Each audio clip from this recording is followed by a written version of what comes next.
In today's world, can you really trust whether or not the food you're buying is organic? And does it even matter if it's organic or not?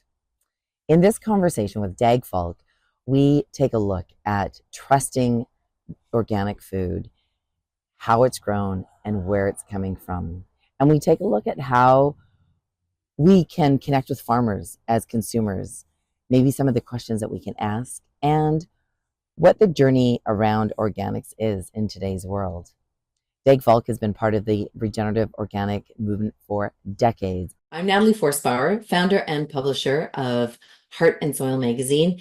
If you haven't joined our newsletter yet, it's free. Head on over to heartandsoilmagazine.com and you can sign up to receive our newsletter, which goes out about once a week with tips and tricks and strategies for regenerative farming, gardening, and living organically, biodynamically, ecologically, and biologically without all the chemicals. If you're liking these interviews and you find value from them, then please share them with a friend. It helps us spread the information and knowledge about how we can live in harmony with the earth and in harmony with nature and be a collaborator with nature instead of trying to control nature with chemicals and all the things. And if you want to take a deeper dive into regenerative farming, gardening, and living, you can become a member of Heart and Soil as well over at heartandsoilmagazine.com. If you haven't subscribed to Heart and Soil yet, be sure to hit that subscribe button so you know when all the new interviews drop. And share this channel with a friend who's into regenerative farming, gardening, and living, or organic farming, gardening, and living, to help spread the word about what's possible with global regeneration. We are in for a treat because Dag has been in the organic industry for decades, and his understanding runs deep and wide from the perspective of somebody who's incorporated a lot of organic food and practices into his life, and he's been in the business of organics. And so he's worked behind the scenes with Nature's Path, and he's also been in the thick of it as an organic inspector for 14 years. So he's seen a lot of different organic farms, a lot of different ways of incorporating organics. And he's also had conversations with consumers over the years. And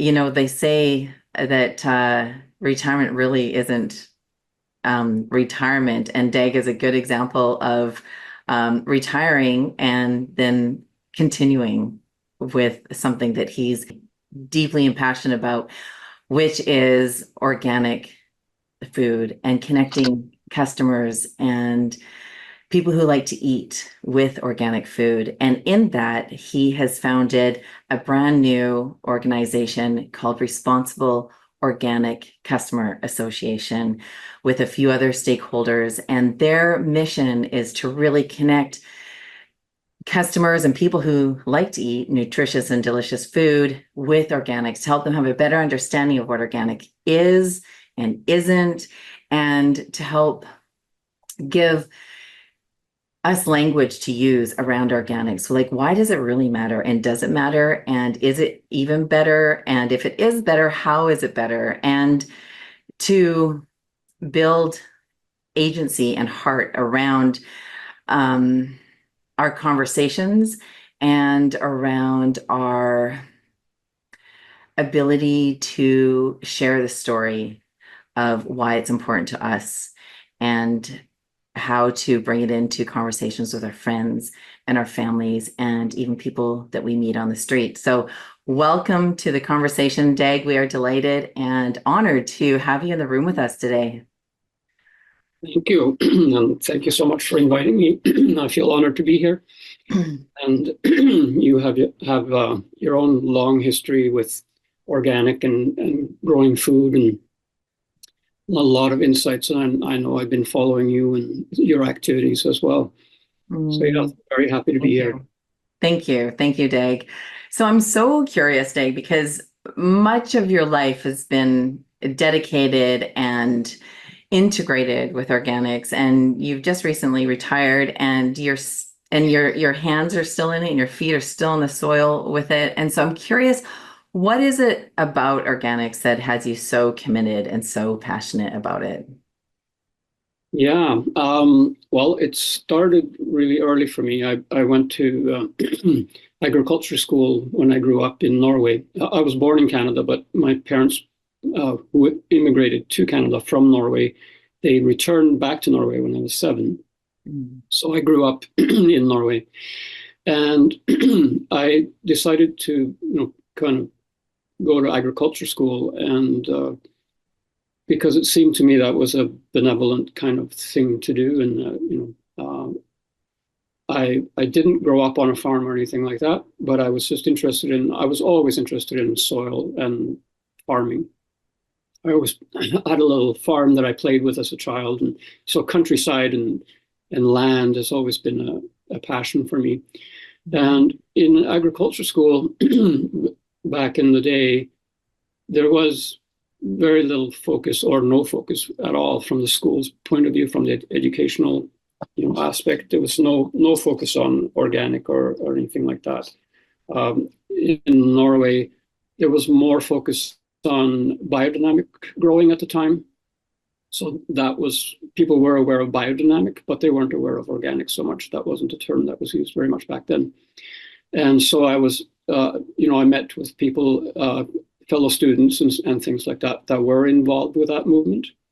And so that was kind of the background that I came into the whole sort of landscape of soil and uh, taking care of the earth, basically, with our activities on it for production of food. I was very disheartened in that experience by the things that we were taught. I remember one of our professors was very excited that was just around the time when desiccation of the potato plants before harvest was kind of invented. And so somebody had come up with this wonderful idea, well, wonderful, that's in quotation, of, instead of having to waste 3 weeks, because traditionally you would grow potatoes, and then you would cut the greens of the plant when it was ready for harvest.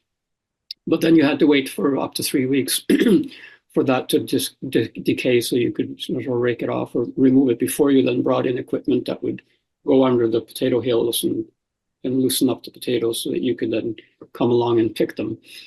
And so to shorten that period, they desiccated the potato plant, the greenery. And so then it would wilt quicker. So I think they shortened it to about 3 days. So they, improved on agriculture. And to me, that was just horrifying, because I knew that the pesticide that was used, or the herbicide that was used to do that, was toxic. So obviously, because how could it kill the plant if it wasn't toxic? And then that the potato was directly below that plant that was still alive, and that plant was still connected to each of those potato tubers by its roots. And so, it just didn't make any sense to me. And I thought, what is this? I didn't come here to learn how to poison the earth. I came here to figure out how to live in harmony with Mother Nature. And so, that's just one example of kind of the experiences that I had. So it was a bit of bucking the tide for me, being in the educational system. But nevertheless, I learned a lot of things that also came in useful, of course, soil structure and, genetics and, a lot of things like that. So, yeah, so I've always just had that knowing that you can't put toxins on the soil that you're going to grow the food that you eat on, because if you do that, it's going to end up, sooner or later, it's going to end up, in you. And so that just, it's a logic that I just sort of have, and I noticed that not everybody has it. So anyway, it's a curious point, but that's kind of how I got started, Yeah. Can I ask you more about that? Absolutely. So I'm so curious, how did you know that it was toxic? Like, were you told that it was toxic, or did you just know that? Well, it's called a pesticide, right? Or the term pesticide is an umbrella term for all sides, like things that kill things. And pesticide, the side part says that it's a deadly thing. It kills something. And so, in that example, a herbicide would mean that it kills a herb. A fungicide kills a mold or a fungus, and so on. So I guess that's how I knew. And Mm-hmm. also the fact that it killed whatever, like in this example that I gave was the potato plant was Mm-hmm. killed. Mm-hmm. So anything that ends in a side means it's killing something. Yeah, it typically means it's killing something. It can be that it harms it so much that it doesn't succeed in its life, but it may not totally kill it, Mm-hmm. but it So diminishes it. insecticide, pesticide, herbicide, Exactly. fungicide, all those are Mhm. killers. Okay. So, and then I'm curious about, because you knew that it was toxic and you talked about that, like you just kind of knew that, and and you learned that a lot of people don't know that. So when you knew that, like, was that a feeling that you had on top of understanding that aside is like kills things? Was that also internally, like that it was connected to the food that was underneath the soil that had just been sprayed with this Yeah, chemical?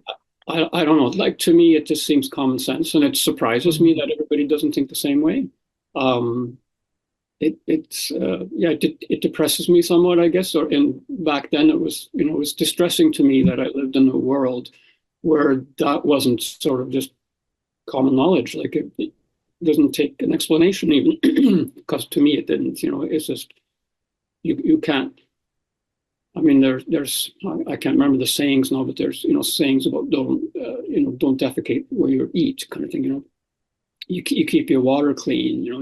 All that kind of thing. It's just to me, it's just common sense. Yeah. That's so powerful, Dag, because I think that's a lot of our misunderstanding around the use of chemicals, right? Because it's like the monkeys, like if I can't see it, I can't hear it, I can't taste it, then it's almost invisible. And I love how um you had this like instinctive knowing that those chemicals were going beyond the soil that they were being sprayed on and beyond the tops of the potatoes. So I'm curious, what do you feel are some of the most biggest conceptions around what people think about organics? Well, um, so my my journey when I became later on after moving back to Canada, I came back as a young adult, and I was offered a job working for Islands Organic Producers Association, just as they had implemented their first organic standard. So this was in '89, I think, and and so I kind of got into agriculture directly related to organic at that point. And it wasn't, like all the time between when I went to school in Norway and I, re-entered organic again in a conscious way, specifically to organic as an organic inspector for them. Um, that that time frame, I was well aware. I mean, in agriculture school, it was clear I was a rebel. I was outside the system. I was, what was the matter with me, right?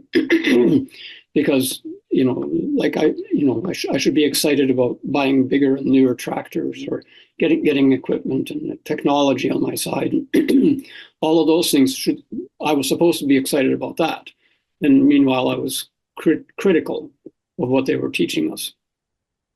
And Mm, so it was back then. It was like I say, it's a space of being a rebel. Like just it was like speaking out against the status quo. mhm, And so that's where it started for me. Like, so I was well aware that what I was doing wasn't popular, and that in order to be heard or have any influence at all, I had to fight. It wasn't, nobody was going to invite me. Right. And what year was just to give us some context, what year was this in that you're in school? Oh, in Norway. I'm dyslexic a little bit, so years are not easy for me. In the late 80s? 70s. 70s? Yeah. And so already then you're being considered a rebel. And what about what they were teaching about biodynamics? Because biodynamics doesn't use chemicals and that type of thing either. Were they also considered rebels? Oh yeah, no, yes, for sure. I mean, and they weren't teaching that in school. No, that was some of the fellow students were part of that movement. Yeah, but they were also co-rebels with me, kind of thing. Yeah. So like, to come back to your question about the conceptions that people have, that was the situation we were in. We thought differently, and we were proposing something that was different, and we weren't popular because we were holding back progress, so to speak, right? Because, I mean, we were adding 3 weeks to the harvest of the potatoes because we didn't want to use the tools, right? that sort of thing. So we were backwards. And that cultural non-acceptance of organic persisted, till in 1989, when I became the first organics inspector for the Vancouver Island and Gulf Islands. It was not yet a popular thing.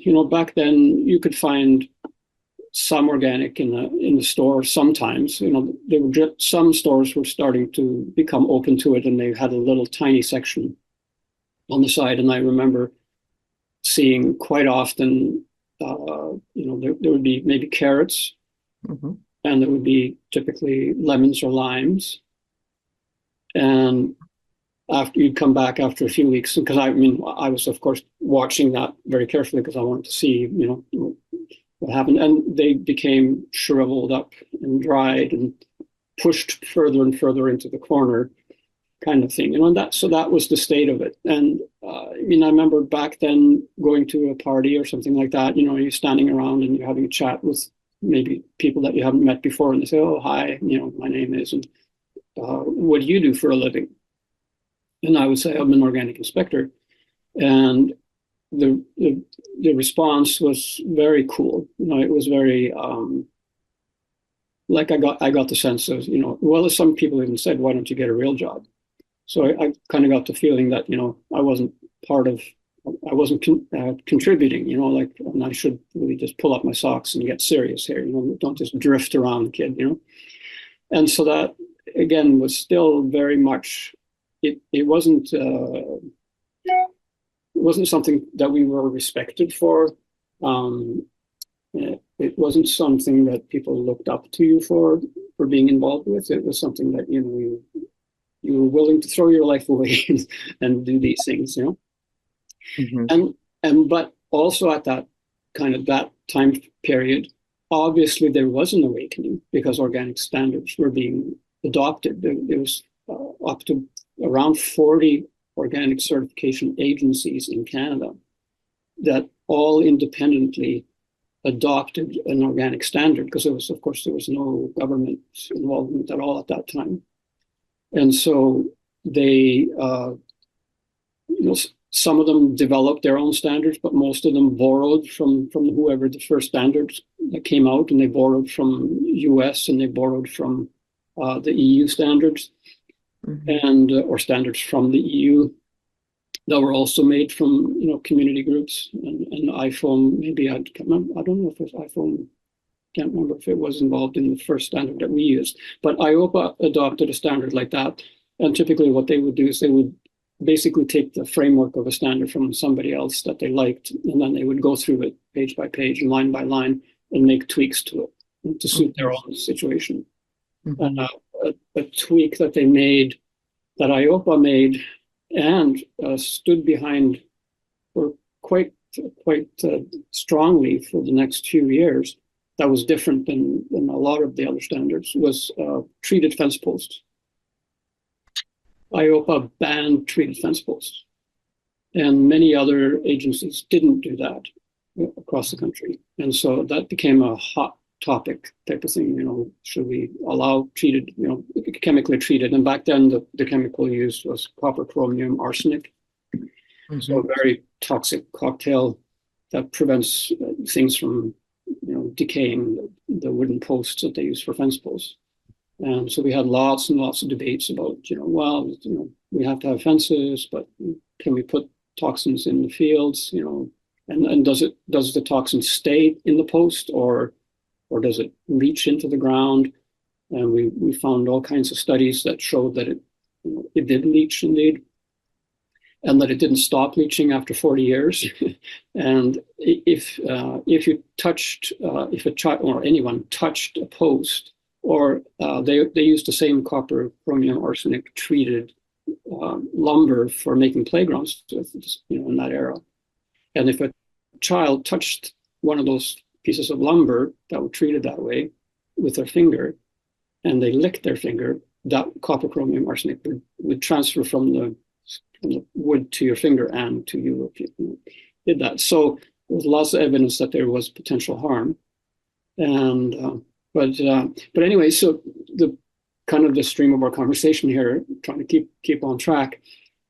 So people were becoming aware. Mm-hmm. People were starting to pay attention. The thing that I thought was of course, kind of insight of, you can't put poisons on the food that you eat. That seemed to be awakening in others, to a kind of a whole movement was happening. And of course, I was never alone. I mean, didn't want to make it sound like I was totally alone, because I wasn't alone. There was the other biodynamic growers in my school and so on. But there always were rebel organic farmers, or farmers that, biodynamic, organic, whatever, people who didn't want to put poison on their food. And the first farmers who decided this, which was I was thrown into the middle of that group of farmers when I became an inspector, because I worked with them to develop the whole certification and inspections scheme. And those farmers, I realized, they were more organic consumers, or what we call organic consumers, people who end up buying and eating the food that farmers grow. They were motivated to become organic farmers because they were organic consumers. They wanted to be organic consumers. They wanted to eat organic food. Mm-hmm. And this movement, the organic movement that we know today, it was started by consumers, people that wanted to eat food, because of course we all are, right? We all eat food. So, but it was the person that was concerned about what they were putting into their own mouth and the mouths of their families, and they were concerned about it.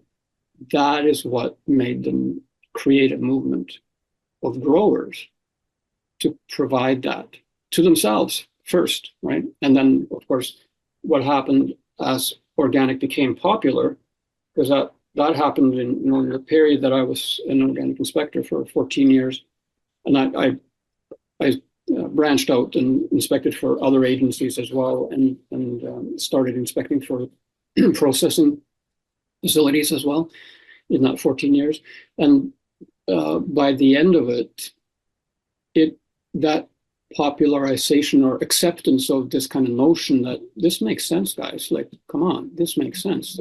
That growth of the number of people that saw that grew quickly. And that was all because people figured it out.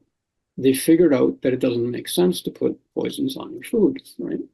And then now, of course, it's quite a respectable thing. I mean, there's always naysayers, of course, but now when I meet people, it's like, oh, your career, wow, that's very interesting, and you must know a lot, and I sense a sense of respect from people, and so that's a transformation that I had never expected. I was fully expecting to just remain the rebel I was for my whole life, right? Like when, you know, you're a teen, you think you can't, you know, you're not an adult yet quite, and you're fighting your way, and you feel like, oh, you're doomed, you know, you're stuck in this rut that you're in, you know. And so that was what I was expecting. And then to end up here going through that transformation and now seeing that not a lot of people get it. A lot of people want to eat organically, and a lot of farmers are happy to grow organic food. So, you know, that's great. Yeah, so true. You know, it's interesting that you said that the industry was started by organic consumers, because my dad literally said that the other day in same but different words. He said, the whole reason I started to grow organic food was to feed my family. I wanted them to have healthy food. And then he said something like, and then I decided I wanted to, why my family, like, his family shouldn't be the only people who have access to this food. So that's why he decided to grow more organic food, so more people can have access to it. It's exactly true, Dag. That's interesting. Yeah, and that's powerful. That's exactly what it is. And yet now that's changing, because now we're getting new farmers coming in, and they're not necessarily coming in with that as their primary motivation. And I mean, nothing wrong with that. Times change, right? The situation That's right. changed. That's right. And I just want to ask you, because life can be hard, right? Like, we get knocked around a lot in life, and it sounds like you had a different way of thinking than what you're being taught from the top down, from your professors and from your environment around you. You had a few like stakes in the ground beside you with the other biodynamic and organic people in your space. But like, when you were kind of going against the grain, Dag, what was it that kept you going? Yeah, it's a good question. So I think about that quite a bit. Like, what gave me the strength, or the, you know, what was it kind of thing? And I guess it's maybe a personality trait or something like that. You know, I've just never like now people close to me, they know that if I say, oh, I'm going to do this, you know, I'm going to try this new thing. If they tell me that it can't be done, then, and I've been told it can't be done a lot in my life, you know, like organic can't be done. It just can't be done, right? And so if you tell me it can't be done, well, now, darn it, that's exactly what I'm going to do. You know? So there's a bit of that rebelliousness in me. It's like, well, I'll prove you wrong then, you know. And I've never been meek or shy in that way, you know. And everybody's different, right? So in many ways, that's been a hindrance, you know, in my life too, because I mean, you can come across as arrogant and not working with people, you know. So, you know, all of those things that kind of can tend to go with that. And I've hopefully learned to curb that, you know, in social situations, and, you know, working together and that sort of thing.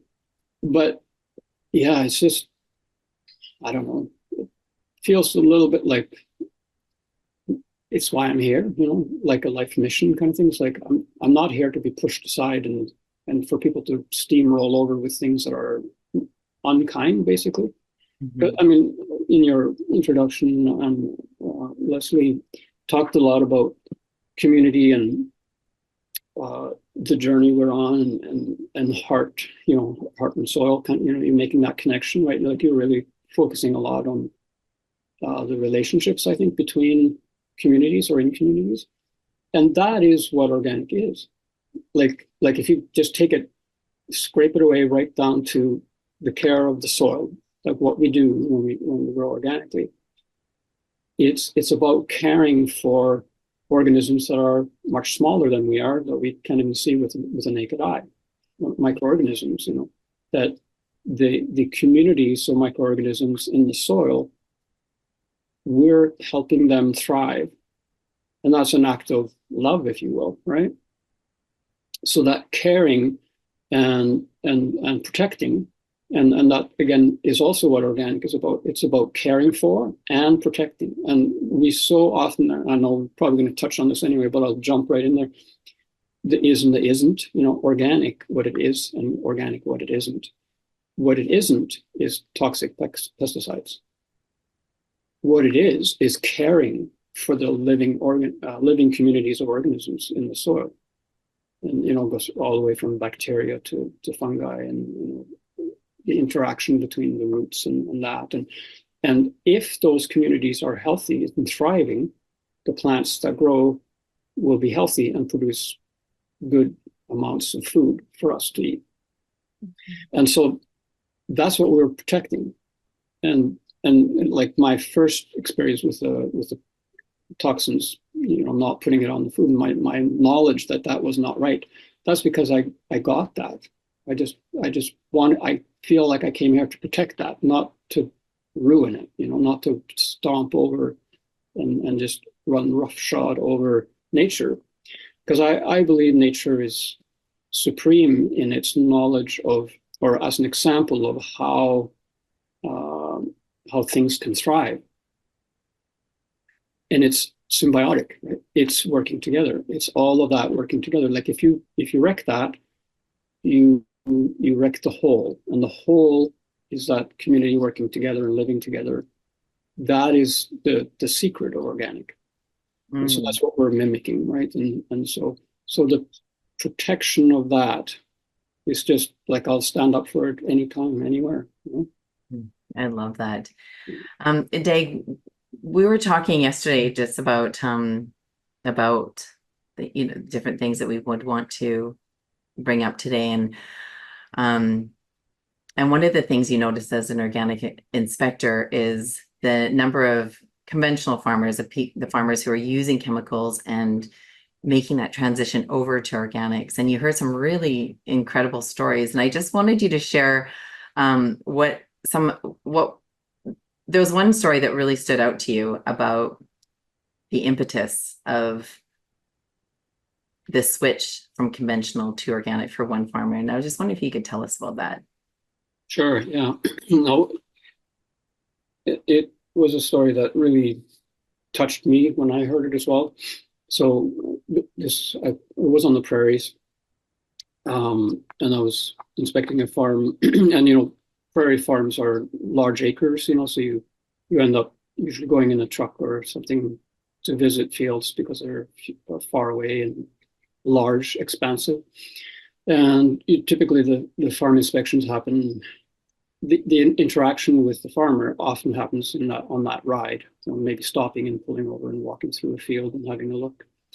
And anyway, this farmer, I asked him, for some reason I probably tried to do that as much as possible. What motivates you? Actually, I always did, because to me as an inspector, what I was mostly interested in, because inspectors are supposed to prevent fraud, right? We're supposed to catch them if anybody's doing something they shouldn't be doing. We're trained to observe that, to notice it, and then stop it from happening, so we can prevent fraud, right? But I was always mostly interested in finding out what motivated the farmer.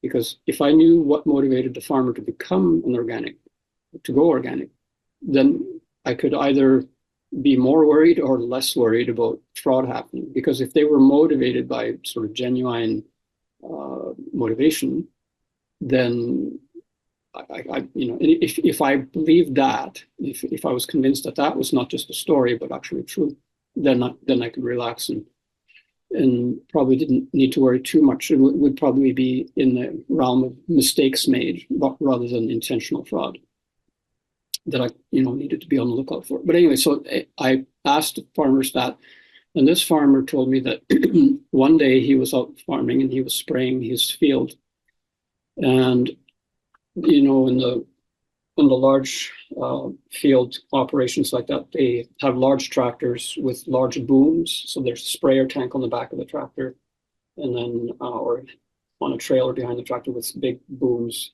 that go up 75 or 100 feet even wide. And then they pull this rig through the field. And you'll see that if you on pictures, or if you're traveling across Canada and you see the prairies during the season, you'll see these grain fields, and you'll see these tracks are perfectly aligned, and then they're about 75 to 100 feet apart, and that's because the booms. That's how they drive them through the fields, to cover every inch of the ground. So those are sprayer trucks. And so he was driving one of those, and he said it was a beautiful day, and he saw farmers are always alert to the environment around them, and the landscape around them, because they spend a lot of time in it. And he saw this buck, large deer, coming across the field. And he was kind of happy about seeing that, and he was watching the buck as it traveled across the field. And it happened that the buck traveled in his direction. They were on collision course, so to speak. But he ran through under the sprayer boom, so he got covered with the spray as he went through. And then the farmer said, I turned and I watched the buck bounding on, heading for the edge of the field, where there's a hedgerow or something. And he said the buck collapsed before he left the field. And he said that was the moment he decided, I cannot do this anymore. So, when people have these personal experiences, it's very impactful, and that's what's led similar stories and similar experiences have led a lot of farmers to switch to organic. Mm. And as we and that's just so powerful, and I think that really tied into like the love of farming and the love of organics, and really connecting with nature and working in harmony with nature, and how we can really support the environment of the earth that we live on, and the environment of our own personal well-being, our own personal tapestry. And I'm so curious, Dag, like what do you see as the biggest hurdle between connecting customers with that reverence for nature, with that love for life? What is the biggest hurdle with connecting customers with that essence of organics? Yeah, no, for sure. That's I'm hoping to learn a lot more about that than I know today, because with ROCA, the association that we've started, that's exactly what we need to learn, is how to get over that hurdle, helping people connect. And it's many different things. Everybody has their own story. On the prairies, there's a lot of stories of somebody in the family, sometimes spouses and so on, getting ill with diseases like cancer and dying, or because there's a lot of stories like that on the prairies. And statistically, I think they're trying to hide those statistics, but the hospital records, certain illnesses increase in the amount that they get people walking in with these diseases or with these symptoms, increases at times of the year that coincide with the spraying seasons. And so, but it's like nobody's allowed to really say that too loud, it's very hard to find actual studies that really show that, but it's on the ground, it's known. The farmers know, right? Mm-hmm. So that is sometimes the reason people have experiences of somebody getting ill, and they know that illness was a side effect of many of the pesticides that they know they used, right? Mm-hmm. Other some farmers have stories like usually the women on the farms are the wives. They've never liked the spraying. Mm. That's quite common, and so they hate it when the husband goes out and sprays. And so there's a kind of tension in the family a bit, and because the protective role of the mother's more, nurturing and protecting the well-being.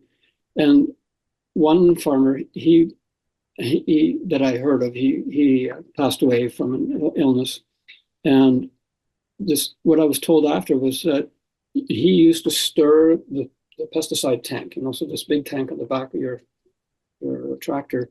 He would stir it with his very hand. He would put his hand in the tank and stir it, and that's obviously not smart. And so then you're really exposed to those pesticides in a way that you were never intended to, even by the recommendations of the manufacturers. There's certain rules around protection around it, of course.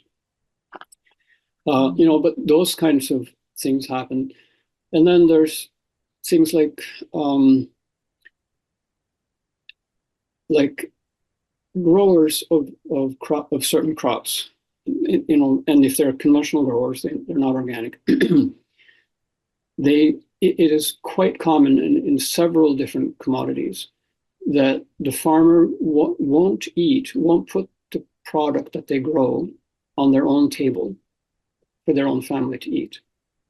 Like potato growers, lots of conventional potato growers will not eat their own potatoes. They'll have a plot in their own backyard where they grow their own potatoes. And I've heard grain farmers say that was the moment for them that made them switch to organic. Is they, would grow wheat and mill it at a small mill, and then package it into 5 and 10 pound bags and sell it in their communities to people. Mm. And they did that because they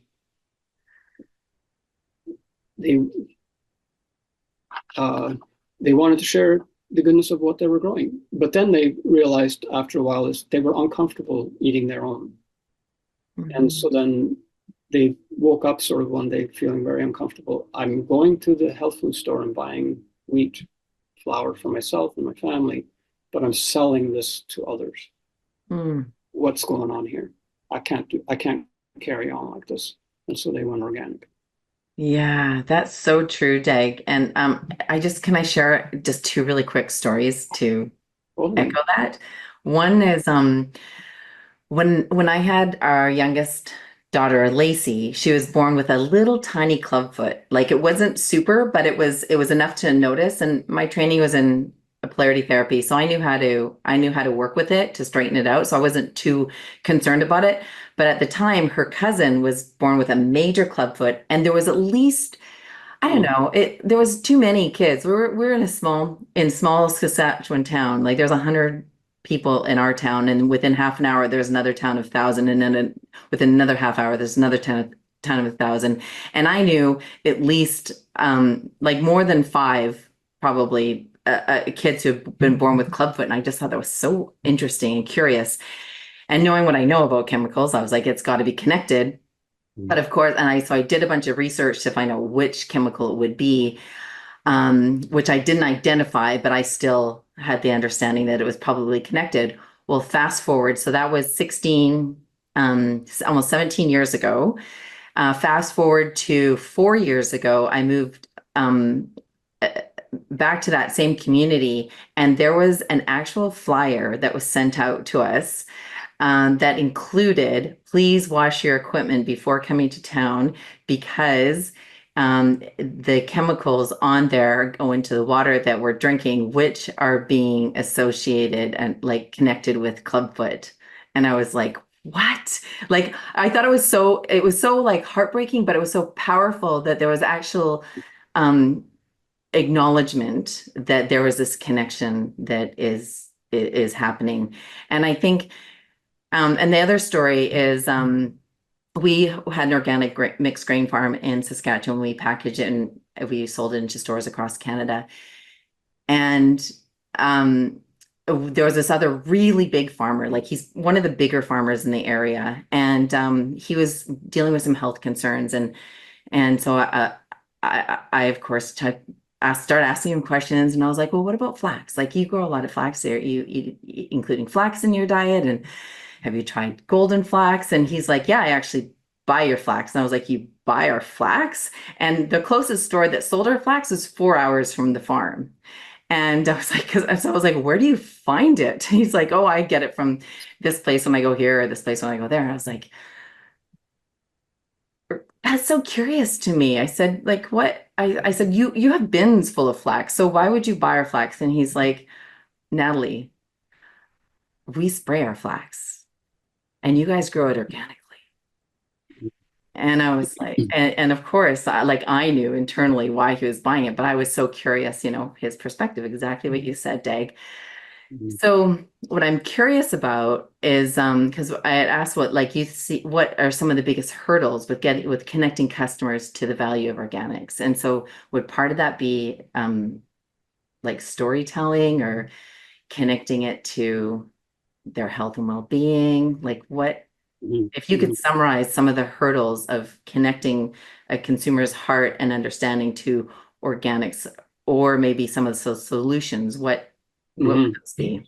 Yeah, I mean, there's a lot of things, right? And this is where we all probably, if we want to be part of this movement of bringing the awareness of organic and the value of it to everyone, we all need to get better at that, right? And it's hard because where we're coming from is a bit of like a high horse kind of place, right? You just know this is better, and it's better for you, and you're doing it wrong. We're doing it right, you're doing it wrong, and that is so not helpful. Like you're asking what's helpful, well, that's not helpful, right? Because we're all human beings, and we're all a community, and nobody responds well to being sort of cast out, and that Mhm. and it doesn't help anybody. We're not moving forward. You don't gain support. You don't gain converts by converting them, right? Like directly like that, like, you should, thou shalt, that sort of thing. Yep. And so we have to carefully analyze our own language and the way we talk to people, because it it it's taken hold in us, in most of us, right? We have to weed it out. It's like a weed in the garden. And so that's, I think, the first step is kind of try to get away from us and them Mhm. and talk about our communities. And so with the example that you were using or saying there with the farmer that says, well, we spray it, so that I have to buy yours, right? Curiosity, getting to know them more, uh, without judgment, Mhm. just carrying that conversation further, because it's hard. Like for some people like me, I'm we already kind of covered that ground with why could I stand up against the forces that say I wasn't going with the program, and that was just my personality in this. But that's not your common way of being. Most people want to be compliant. They want to belong. They want to be part of a community. They don't want to be ostracized. They don't want to be on the outside.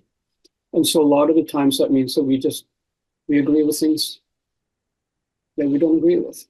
Like with the way we behave. Like we grow the food and we put pesticides on it and we sell it, Mhm. even though we believe that it's not going to be good for them, because it's not good for us, because we go and buy the flax somewhere else. And so there's a uh, discrepancy there within us, right? And so that's what people need help with, to overcome, to get more comfortable with the fact that there actually is a choice there, and to really analyze that better, and needing help with that, not judgment about that. And so that's kind of a more of a background kind of thing, because we do more. Sometimes we try really hard and we push people, we entrench people further into their decisions of, I'm going to be a conventional farmer, I'm never going to be organic. Mhm.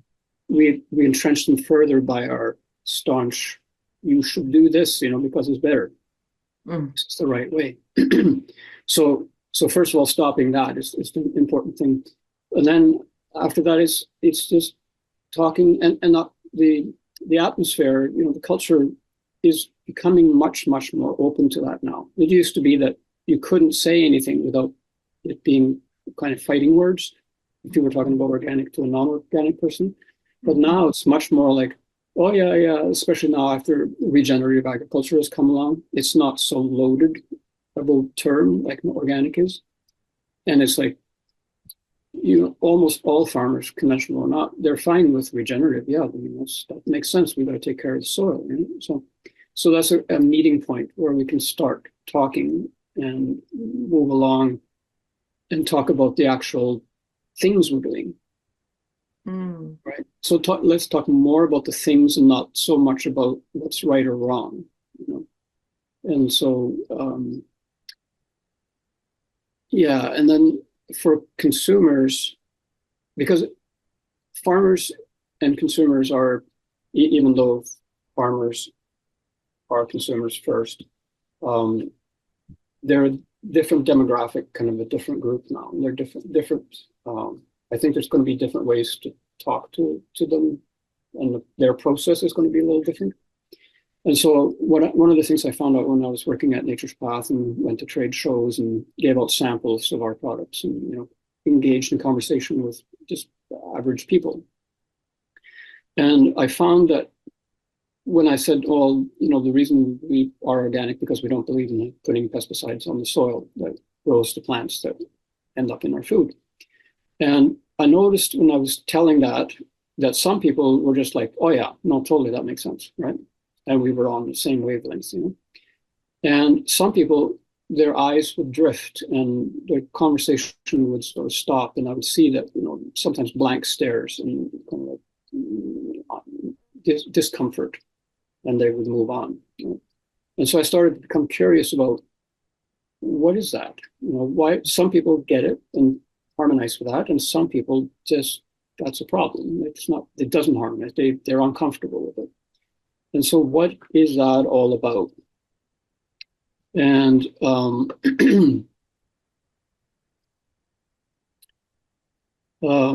I started to talk to those people more to try to find out, like to those two kind of groups, and tease out what that was. What's the difference?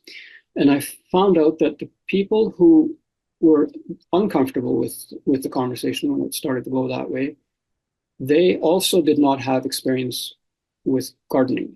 They didn't have a backyard garden, and they didn't have a planting box on their veranda, and most of them didn't have potted plants in their house. So in other words, they certainly didn't have a compost under the kitchen sink where they put their scraps and took it out to the compost, because they didn't have a compost, because they didn't grow, they had no need for it. Those are the people that connection wasn't obviously there, but all the people who kind of got on, you know, were like, yeah, of course, you know, they all had some experience with that, either through their, you know, I remember my grandmother's garden type of stories, you know, or yes, I keep that up, or I don't have much, I don't have time, I have a busy job, but you know, I have, you know, parsley. And the people who have that personal lived experience with growing a seed and starting it in soil and seeing it, you know, sprout forth, which is a moment of magic, to see that happening. You know, you plant a seed, and whether it's in a pot or whether it's on a huge field and you have, you know, growing grains or something like that, there's that time space between you plant it and the time when something starts to pop above the ground, you know, the seed sprouts. And that time, I think all farmers, they know that time is a time of sometimes doubt, you know, and a lot of hope, especially for farmers who their livelihoods are attached to it. It's like, oh my goodness, I can't wait till I see how my crop is going to come up. You know, is it going to come up the time that I expect it to come up? Is it going to look healthy? And there's always that niggling doubt, at least for me, there always is like, I plant the seeds in the garden, and, you know, say carrots, you know, and carrots take a little while to come up, and you know, that period is drawn out. It's like, they're not coming up. Oh, there's something wrong. I did something wrong with the soil. I kept it too wet. I kept it too dry. I put too much, you know, manure on it or compost on it. You know, all of these questions come up, and you wonder, you know, I ruined it. I wrecked it. It's not going to work. Or climate change, it's just not working anymore. You know, all this fears come in. And then, you know, in most cases, the seeds come up, right? And then we're thankful, and we're in awe, and it's magical. And if you haven't had that experience, you just always bought the food in the store, and nobody in your family was a gardener, and you said you have nothing introduced you to that experience, I think for them it's much, much harder to make the connections. It's like, well, if you that seed that you kind of nurtured along now and becomes a plant that you may, say if it's parsley, you'll clip it with a scissor and put it in your soups or whatever. You will know that if you were to sprinkle water with poison on it, you know that just doesn't. No more explanation is needed. But if not, if you have no experience with that, there's no links there, So it's very important, I think, that we promote the idea of growing something, because the more people grow something, the more they're going to be able to make other choices in their life, like what kind of food they buy. That's going to result in a better care for our earth and our environment and our climate. So that we can't enforce it. We can't say, well, you must just go this way. We can't say you must just, even though you don't get it, you should choose organic anyway. I mean, that's not going to work, is it? No.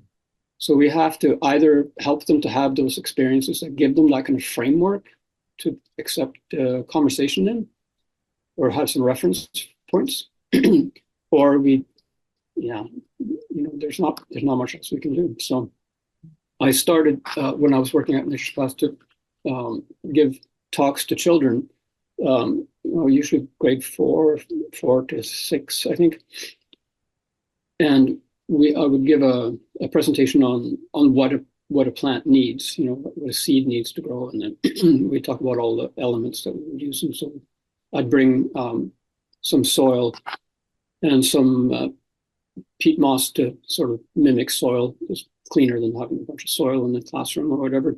And then, we'd have minerals would be represented by seaweed, ground seaweed, which is also clean powder, and then alfalfa pellets, which is nutrition for microorganisms. And we put these ingredients together, and after I explained how it all worked, and each child would have a pot and a seed, and put all these ingredients together and water it and take it home. Right? So because that is giving that experience, and because I think that's really the important part. So powerful, Dag. Imagine that could be actually a really awesome exercise that farmers do, because a lot of the times farmers do have a few extra seeds hanging around. That's true. And even though seeds are known to be very expensive, when we do cost analysis for how many seeds you get for what the food is, it cancels it out. But yeah, imagine if farmers were handing out more seeds to share with friends, with the customers, for the customers to share with their friends. Like that could be life-changing, literally. There's a couple questions that come up really consistently about organic food, and one is the cost. And I'm just wondering, what can we say to people who they just say that organic food is too expensive? Yeah, no, that's a big topic and difficult for people to sort of get comfort around it, right? Because we know organic tends to be more expensive. And so there's many reasons for that. And most people can kind of understand that. So like instead of those, so pesticides are tools of agriculture. Tools in agriculture are used to address challenges. Challenges are things like weeds and disease. So we focusing on, say, weeds. So if the tool to get rid of or manage or maintain the control over weeds so they don't outcompete with your crops, so one tool, kind of conventional tool, is basically some very relatively cheap chemicals that one person can sit in the tractor and spray on huge amounts of acreage. In a couple of hours, you could spray like thousands of acres.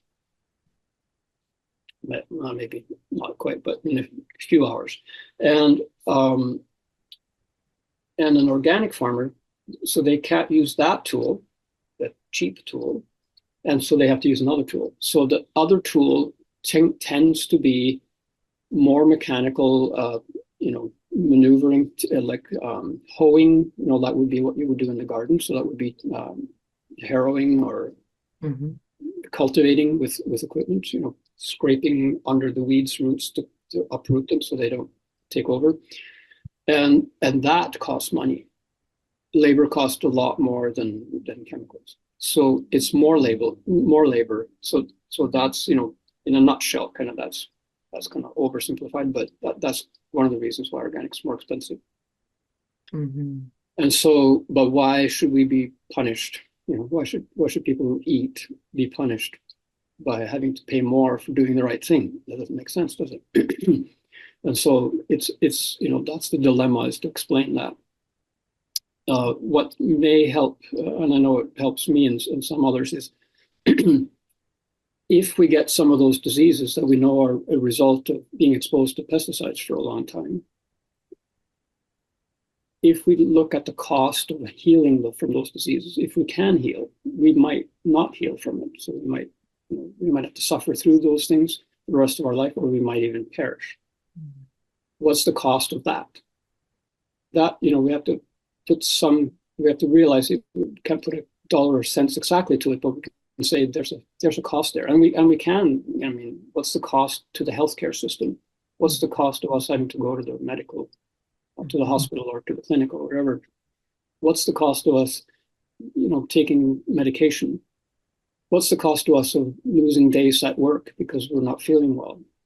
All of those costs are part of the picture, really, right? Like, so we don't have those costs. We're presuming that we don't have those costs because we didn't expose ourselves to those risks to the same level. Some of those things can still happen because the environment is polluted and people get sick, but sort of as a general thing, we're sick less because we eat organic food. So therefore we save money in healthcare. And so the farmer charged more because it wasn't just food, it was medicine too, right? Or however you want to frame it in your mind. So, and some movements have talked about the true cost of food, cost accounting, to sort of look at that. It's just like a polluting factory. They produce something, and something of use to humanity, like steel or something like that. But they pollute the environment around them in the process, because that process of their manufacturing happens to have by products that end up in streams and air and all that kind of stuff. And then they have a career, they have a lifetime of 50 years, 100 years, 200 years, whatever. And then that factory closes down because it's no more relevant, or it's old and used up, or for whatever reason it ends. And then they just walk away. And then that whole arena where they were operating for so many years is polluted. And remediation has to happen there.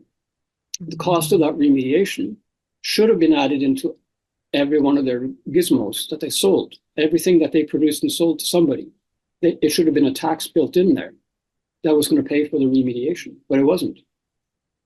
So those are the costs that are not accounted for in our typical commerce. And so some people are advocating for it. Let's start including those kind of costs and see who's cheaper. Let's see what's cheaper. And if we did that, this is what the organic perspective is. If we had that kind of true accounting of costs, organic would be cheaper in the long run. Yeah, absolutely. 100%.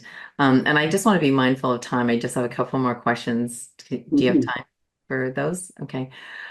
One is, you touched on this, and that's like keeping it away from them and us, and good versus bad. And some of the things I've seen kind of pop up in this space is shaming people. Like, there's this food shame, shame on you for saying that your stuff is organic and saying that it's healthier. And then there's also, and shame on you for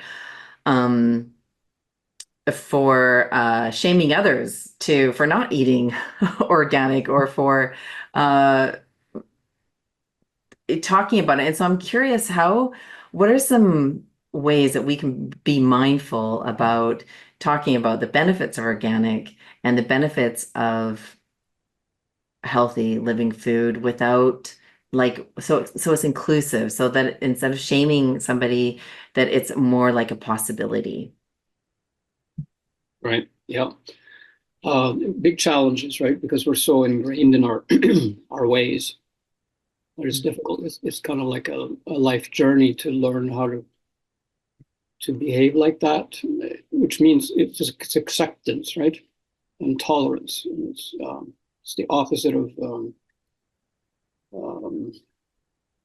sort of racism or discrimination is what I'm looking for. So somebody put an ad in, see if I can remember this right, in a newspaper saying wanted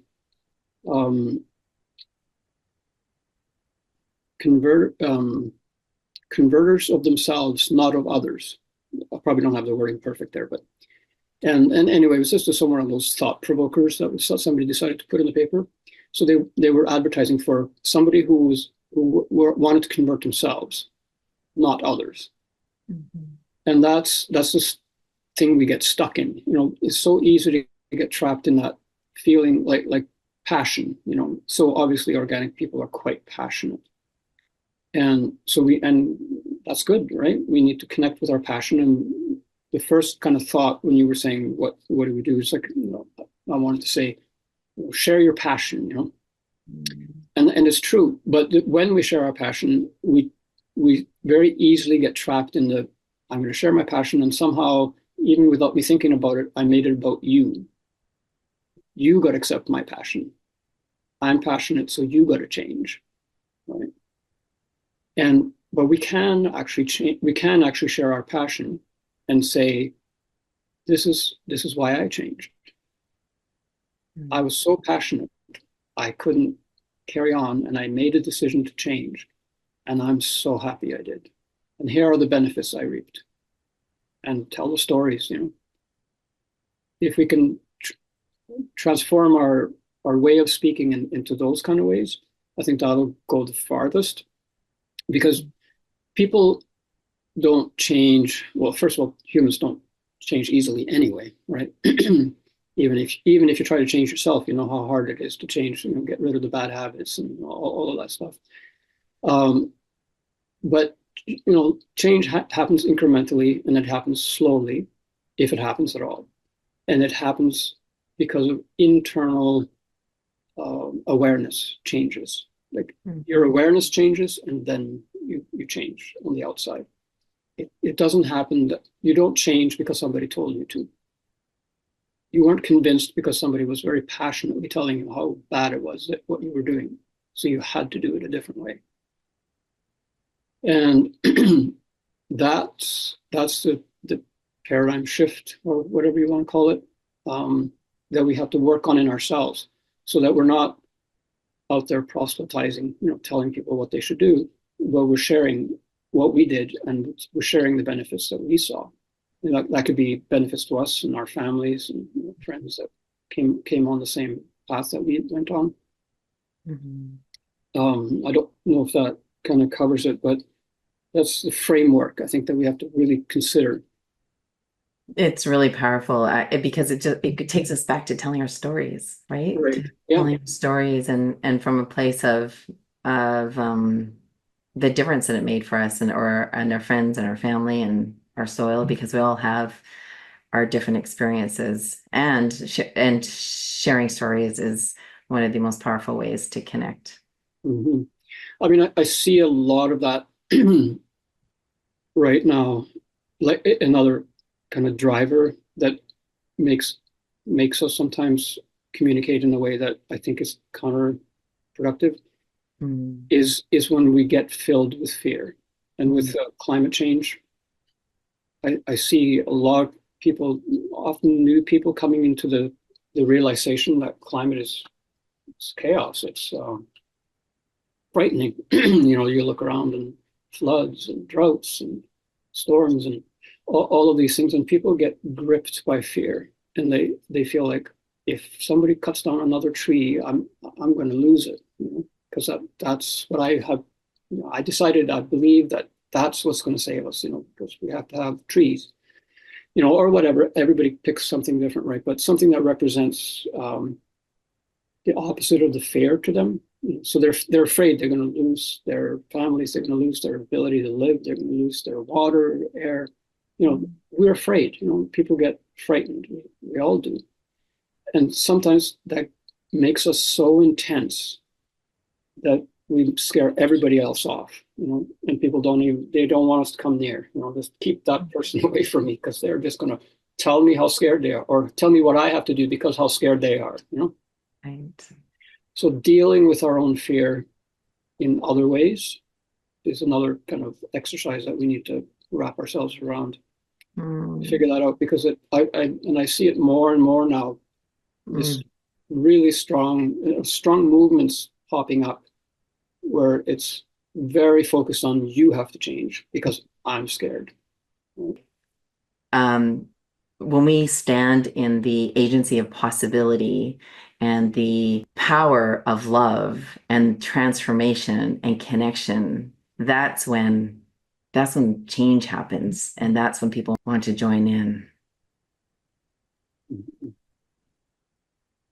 Yeah, for sure. Thank you for your time, Dag, and thank you for your heart, and thank you for the work that you do, and thanks for sharing just a small part of your story and your journey with us, and inspiring us with some of your life experiences and insights around where we are and where we're going, and how powerful story is in connecting our customers with the foods that they eat, and connecting with the power and the love of life. So thank you. Yeah, thank you again for having me. And it's wonderful to be asked, and have people be interested. And I like talking, obviously. So thank you. Looking forward to maybe talking with you again. I realized one of the things we didn't talk a lot about was what organic is versus what it isn't. It isn't pesticides, but what is it? I know. There's dive into that a lot deeper, which would be really fun to do. Well, maybe that's another conversation, Dag. That's something that's open to you. We can go there. Right. We can we can carve out some space. And I just want to invite people to go and follow and check out Responsible Organic Customer Association at responsibleorganic.ca, and on the web, and on Facebook, Responsible Organic, and on Instagram, Responsible Organic. So go and give them a follow, give them a like. They're brand new, and they're here to advocate for you, the customer who is looking for good, healthy, delicious, and nutritious food, and who wants to have a deeper understanding of how their food is grown, where it's coming from, and where to find it. You make yourself an amazing day. Big love, and thank you for joining us. Thank you. Yeah, thank you, Dag. If you haven't joined our newsletter yet, it's free. Head on over to heartandsoulmagazine.com and you can sign up to receive our newsletter, which goes out about once a week with tips and tricks and strategies for regenerative farming, gardening, and living organically, biodynamically, ecologically, and biologically without all the chemicals. If you're liking these interviews and you find value from them, then please share them with a friend. It helps us spread the information and knowledge about how we can live in harmony with the earth and in harmony with nature, and be a collaborator with nature instead of trying to control nature with chemicals and all the things. And if you want to take a deeper dive into regenerative farming, gardening, and living, you can become a member of Heart and Soil as well over at heartandsoulmagazine.com.